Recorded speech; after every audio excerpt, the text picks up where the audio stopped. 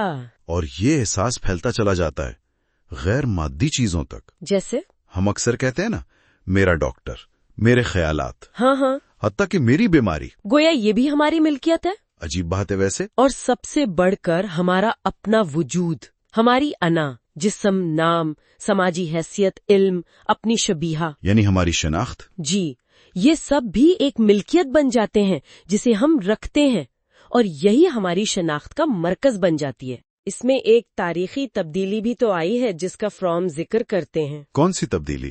وہ 19ویں صدی کی محفوظ رکھنے والی خریداری، کیپ اٹ بائنگ. ہاں. جب چیزیں لمبے عرصے تک رکھنے کے لیے خریدی جاتی تھیں. اچھا. ہاں. تب نعرہ تھا پرانا خوبصورت ہے. بالکل. لیکن آج کل یہ استعمال کر کے پھینکنے والی خریداری یعنی تھرو اوے بائنگ میں بدل گیا ہے. اب نعرہ ہے نیا خوبصورت ہے. صحیح. گاڑی کی مثال بہت واضح ہے. آج یہ صرف سواری تو نہیں رہی. نہیں، بالکل نہیں. یہ تو حیثیت کی علامت ہے، انا کی تسکین کا ذریعہ ہے. اور وہ حصول کا سنسنی، مسلسل نئے محرکات کی تلاش. ہاں. جی، لیکن اس انداز فکر کی قیمت کیا ہے؟ فرام کہتے ہیں کہ یہ ہمارے اور ہماری ملکیت کے درمیان ایک مردہ تعلق قائم کرتا ہے. ڈیڈ ریلیشن شپ. مردہ تعلق مطلب مالک اور ملکیت دونوں اپنی زندگی کھو کر بے جان اشیاء میں بدل جاتے ہیں. اور پھر ملکیت کو قائم رکھنے، دوسروں کو دور رکھنے کے لیے طاقت کی ضرورت پڑتی ہے. اچھا. اور یہ ضرورت بالآخر فتح کرنے، قبضہ کرنے، تسلط جمانے کی نا ختم ہونے والی خواہش کو جنم دیتی ہے. یہ تو خطرناک سلسلہ ہے. بالکل. یہاں تک کہ ہماری زبان بھی اس میں کردار ادا کرتی ہے.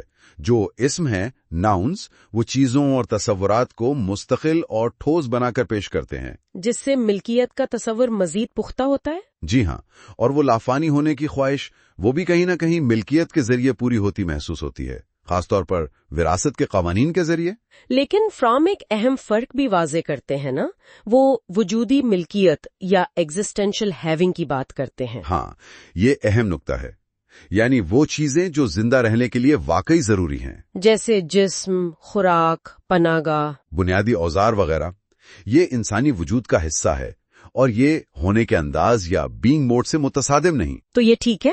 ہاں، مطلب بنیادی ضروریات پوری کرنا ایک بات ہے، اور اپنی پوری شناختی ملکیت پر کھڑی کرنا وہ بالکل الگ بات ہے. تو فرام تنقید کس پر کر رہے ہیں؟ وہ کر رہے ہیں کردار پر مبنی ملکیت پر، کیریکٹرولوجیکل ہیونگ. یہ ایک پرجوش، تقریباً جنونی خواہش ہے جو فطری نہیں ہے. نہیں، یہ مخصوص سماجی اور معاشی حالات کی پیداوار ہے. فرام اسے فرائڈ کے اینل کیریکٹر کے تصور سے بھی جوڑتے ہیں، یعنی وہ شخصیت جو جمع کرنے، بچانے، ذخیرہ کرنے پر غیر معمولی زور دیتی ہے، جسے فرائڈ نے نفسیاتی ناپختگی سمجھا تھا. بالکل. تو خلاصہ یہ ہوا کہ فرام کا تجزیہ یہ دکھاتا ہے کہ یہ ملکیت کا انداز ہماری سوچ، ہماری شناخت، رشتوں، معاشرتی اقدار، مطلب ہر چیز میں گہرائی تک اتر چکا ہے. جی. اور یہ وعدہ تو کرتا ہے تحفظ کا، استحکام کا، لیکن اکثر نتیجہ نکلتا ہے بے چینی، خوف اور تنہائی کی صورت میں. بالکل. یہ ہمیں زندگی کے مستند تجربے سے، اصل جوہر سے دور کر دیتا ہے. اور یہی وہ نقطہ ہے جہاں فرام ہمیں سوچنے پر مجبور کرتے ہیں. کیا ایسی زندگی جو بنیادی طور پر حاصل کرنے، مالک بننے، جمع کرنے پر مرکوز ہو، کیا وہ کبھی حقیقی تکمیل دے سکتی ہے، حقیقی اطمینان؟ یہ رویہ ہمیں زندگی کے اصل تجربے سے، یعنی ہونے کے تجربے سے اور بھی دور لے جاتا ہے. یہ سوال میرے خیال میں فرام ہمارے غور و فکر کے لیے چھوڑ دیتے ہیں. جی ہاں، سوچنے کے لیے ایک اہم سوال. آج ہم ایرک فرام کے ایک بہت ہی، آپ کہہ سکتے ہیں، بنیادی تصور پر بات کر رہے ہیں، ہونے کا انداز، بینگ موڈ. یہ ان کی مشہور کتاب ٹو ہیو اور ٹو بی سے ہے، اور یہ زندگی کو دیکھنے کا ایک بالکل الگ زاویہ ہے. جی بالکل. فرام یہاں نا زندگی گزارنے کے دو بالکل مختلف طریقوں کا موازنہ کرتے ہیں. ایک تو ہے رکھنا یعنی ہیونگ. اچھا. یعنی چیزیں جمع کرنا، ملکیت بنانا، اور شاید اسی سے اپنی پہچان بنانا. بالکل. اور دوسرا ہے ہونا، بینگ، جو زندہ دلی، موجودگی اور دنیا کے ساتھ ایک فعال، ایک جڑے ہوئے تعلق کا نام ہے. فرام خود کہتے ہیں کہ ہونے کو سمجھنا رکھنے سے کہیں زیادہ مشکل ہے. جی، کیونکہ رکھنا تو ٹھوس چیزوں سے جڑا ہے نا، مکان، گاڑی، پیسہ، ان کو آپ بیان کر سکتے ہیں۔ ہاں، گن سکتے ہیں، لیکن ہونا یہ تو ایک تجربہ ہے، ایک اندرونی کیفیت، اور تجربے کو پوری طرح لفظوں میں کیسے لایا جائے؟ یہی تو مشکل ہے۔ فروم کہتے ہیں کہ ہم اپنا ظاہری روپ، اپنا پرسونا تو بیان کر سکتے ہیں، مگر ہماری اندرونی حقیقت، وہ جو زندہ شے ہے ہمارے اندر، اسے پوری طرح سمجھنا یا کسی اور کو سمجھانا وہ ممکن نہیں ہے۔ تو پھر یہ ہونا ہے کیا آخر، اگر ہم اسے پوری طرح بیان نہیں کر سکتے تو؟ فروم کے نزدیک اس کی بنیاد آزادی پر ہے، خود مختاری پر اور تنقیدی سوچ پر ہے، اور اس کی خاصیت ہے فعال ہونا۔ فعال ہونا، لیکن یہاں فعالیت کا مطلب وہ بھاگ دوڑ نہیں جو آج کل سمجھی جاتی ہے، مصروف نظر آنا؟ نہیں، بالکل نہیں۔ یہ وہ بیرونی ایکٹیویٹی نہیں ہے، یہ اندرونی طور پر فعال ہونا ہے۔ فروم اسے تخلیقی فعالیت کہتے ہیں، پروڈکٹیو ایکٹیویٹی۔ تخلیقی فعالیت، اس کا کیا مطلب ہوا؟ اس کا مطلب ہے اپنی انسانی صلاحیتوں کا مثبت استعمال کرنا۔ یوں سمجھیں کہ اپنی ذات کی تجدید کرنا، بڑھنا، پھولنا، محبت کرنا، اپنے انا کے چھوٹے سے قید خانے سے باہر نکلنا۔ دلچسپی لینا، غور سے سننا، دینا، یہ سب چیزیں؟ جی ہاں، یہ وہ تجربات ہیں جن کے لیے الفاظ اکثر چھوٹے پڑ جاتے ہیں۔ فروم کہتے ہیں الفاظ برتن ہے اور تجربہ ان سے چھلک جاتا ہے۔ فروم نے وہ میکس ہنزیگر کی مثال بھی دی ہے نا، نیلے شیشے والی۔ ہاں، بہت خوبصورت مثال ہے کہ نیلا شیشہ اس لیے نیلا ہے کہ وہ باقی رنگ جذب کر لیتا ہے اور صرف نیلے کو گزرنے دیتا ہے، یعنی اس کی پہچان اس چیز سے ہے جو وہ دیتا ہے، نہ کہ اس سے جو وہ رکھتا ہے۔ واہ، تو کیا ہونے کے لیے ہمیں رکھنے کی جو خواہش ہے اسے کم کرنا پڑے گا؟ فروم تو یہی کہتے ہیں، جب تک ہماری سلامتی اور شناخت چیزوں سے، ملکیت سے، اپنی انا سے جڑی رہیں گی، تب تک ہونے کا انداز پوری طرح ابھر نہیں سکتا۔ اس کے لیے تو پھر اپنی خود غرضی کو کم کرنا ہوگا۔ جی، فروم صوفیہ کا حوالہ دیتے ہیں جو خود کو خالی یا غریب کرنے کی بات کرتے ہیں، مطلب اپنی ذات کے خول سے نکلنا۔ اور یہ آج کل کی فعالیت کے تصور سے کتنا مختلف ہے، جہاں بس توانائی خرچ کرنا، کچھ نظر آنے والا نتیجہ پیدا کرنا ہی سب کچھ سمجھا جاتا ہے، چاہے وہ کام بے دلی سے ہی کیوں نہ کیا جا رہا ہو۔ بالکل، فروم تو اس جدید تصور پر سوال اٹھاتے ہیں۔ وہ غیر بیگانگی پر مبنی فعالیت کی بات کرتے ہیں، نان ایلینیٹڈ ایکٹیویٹی، جہاں انسان اپنی سرگرمی سے جڑا ہوا ہو، اس کا مرکز ہو۔ یہ اندرونی کیفیت ہے۔ یہ تو دلچسپ بات ہے کہ ارسطو اور اسپینوزا جیسے پرانے فلسفی بھی غور و فکر کو، کانٹمپلیشن کو فعالیت کی اعلیٰ ترین شکل مانتے تھے۔ جی ہاں، اسپینوزا کے لیے تو حقیقی فعالیت کا تعلق عقل، آزادی اور خوشی سے تھا، جبکہ غیر فعالیت یعنی پیسیوٹی کا تعلق غیر عقلی جذبات، مجبوری اور دکھ سے تھا۔ وہ تو شاید لالچ جیسے جذبات کے غلبے کو ایک قسم کی ذہنی بیماری بھی سمجھتے تھے۔ بالکل، ان کے نزدیک غیر عقلی جذبات میں بہہ جانا آزادی نہیں بلکہ ایک طرح کی قید ہے۔ فروم ہونے کو ظاہر ہونے سے بھی الگ کرتے ہیں، اپیئرنگ سے۔ جی، یعنی جو ہم باہر سے نظر آتے ہیں، ہمارا جو ماسک ہے، وہ ضروری نہیں کہ ہماری اندرونی حقیقت کی عکاسی کر رہا ہو۔ یہ تو فروئڈ نے بھی کہا تھا۔ ہاں، لیکن فروم کا نقطہ یہ ہے کہ ہم صرف اپنی ناپسندیدہ خواہشات ہی نہیں دباتے، ہم کبھی کبھی حقیقت کے علم کو بھی دبا دیتے ہیں لاشعور میں۔ اچھا، ایسا کیوں؟ کیونکہ سچ کا سامنا کرنا مشکل ہوتا ہے؟ شاید کیونکہ حقیقت کو تسلیم کرنے سے ہمارا بنایا ہوا نقاب اتر سکتا ہے، ہمارا ظاہر بدل سکتا ہے۔ لاشعوری طور پر ہم جانتے ہیں مگر شعوری طور پر ماننا نہیں چاہتے۔ تو ہونا ایک طرح سے اس نقاب کو ہٹانا ہے، حقیقت کو جاننا اور اسے جینا۔ ہاں، اپنی اندرونی سچائی کے ساتھ جینا۔ یہ تو اس عام خیال سے بالکل الٹ ہے کہ انسان تو بس فطرتاً خود غرض ہے، صرف لینا اور رکھنا چاہتا ہے۔ فروم اسی خیال کو چیلنج کرتے ہیں۔ وہ کہتے ہیں کہ انسان میں ہونے، بانٹنے، دینے، یہاں تک کہ قربانی دینے کی بھی اتنی ہی گہری، اتنی ہی فطری خواہش ہے۔ کیا واقعی؟ اس کی مثالیں ہیں؟ بہت سی ہیں۔ جانور بھی تو بغیر کسی فوری انعام کے کام کرتے ہیں۔ بچوں کو دیکھیں، اگر مواد دلچسپ ہو تو ان میں سیکھنے کی کیسی لگن ہوتی ہے۔